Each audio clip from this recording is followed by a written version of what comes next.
किसने धक्का मारा? राहुल गांधी ने। हाँ, राहुल गांधी ने धक्का मारा। राहुल गांधी। কেন্দ্রীয় স্বরাষ্ট্রমন্ত্রী অমিত শাহের আম্বেদকর মন্তব্য ঘিরে সংসদের অন্দরে সরকার এবং বিরোধী পক্ষের সংঘাত। এই সংঘাত এবার পরিণত হল সংঘর্ষে। বৃহস্পতিবার দুপক্ষের ধাক্কাধাক্কিতে বিজেপি সাংসদ প্রতাপ চন্দ্র ষড়ঙ্গী আহত হয়েছেন বলেই অভিযোগ। ওড়িশার বালেশ্বরের সাংসদ ষড়ঙ্গীর অভিযোগ, তাকে ধাক্কা মেরেছেন লোকসভার বিরোধী দলনেতা রাহুল গান্ধী স্বয়ং। সূত্রের খবর, মাথায় আঘাত পেয়েছে ষড়ঙ্গী। সতীর্থ বিজেপি সাংসদ এবং লোকসভার কর্মীরা ধরাধরি করে অধিবেশন কক্ষের বাইরে আনার পরে ষড়ঙ্গীকে দেখতে আসেন রাহুল। राहुल गांधी एक एमपी को धक्का लगा, मेरे ऊपर गिर पड़ा और मैं नीचे गिर गया। कौन सी जगह पे सर? सर किस जगह पे?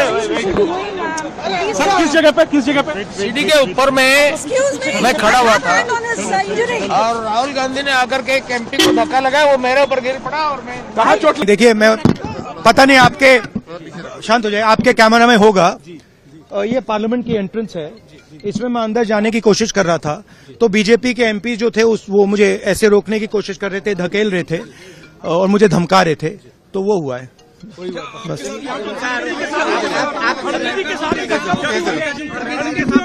नहीं, देखिए, हाँ किया है मगर ठीक है, कोई मतलब धक्का मुक्की से हमें कुछ होता नहीं है, मगर ये एंट्रेंस है पार्लियामेंट हाउस की और हमारा अधिकार है अंदर जाने का, और बीजेपी के जो मेंबर्स हैं वो हमें अंदर जाने से रोक रहे थे।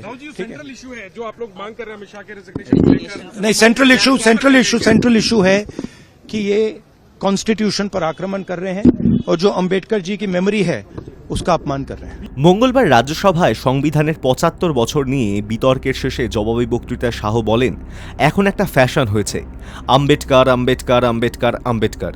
এতবার ভগবানের নাম নিলে ৭ জন্ম পর্যন্ত স্বর্গ লাভ হতো। বুধবার থেকেই শাহের বিরুদ্ধে আম্বেদকর অবমাননার অভিযোগ তুলে সরব হয়েছে কংগ্রেস সহ বিরোধীরা। বৃহস্পতিবার লোকসভায় সেই বিক্ষোভ ঘিরেই হয় তুলকালাম। প্রসঙ্গত ১৯৯৯ সালে ওড়িশায় অস্ট্রেলীয় মিশনারি গ্রাহাম স্টার্ট স্টেইনস ও তার ২ শিশুপুত্রকে পুড়িয়ে মারার ঘটনায় নাম জড়িয়েছিল বজরং দলের। সেই সময় বজরং দলের রাজ্য সভাপতি ছিলেন ষড়ঙ্গী। তার বিরুদ্ধেও খুনের মামলা রুজু হয়, কিন্তু মূল অভিযুক্ত দারা সিংয়ের যাবজ্জীবন জেল হলেও বিচারে রেহাই পেয়ে যান ষড়ঙ্গী। High news network.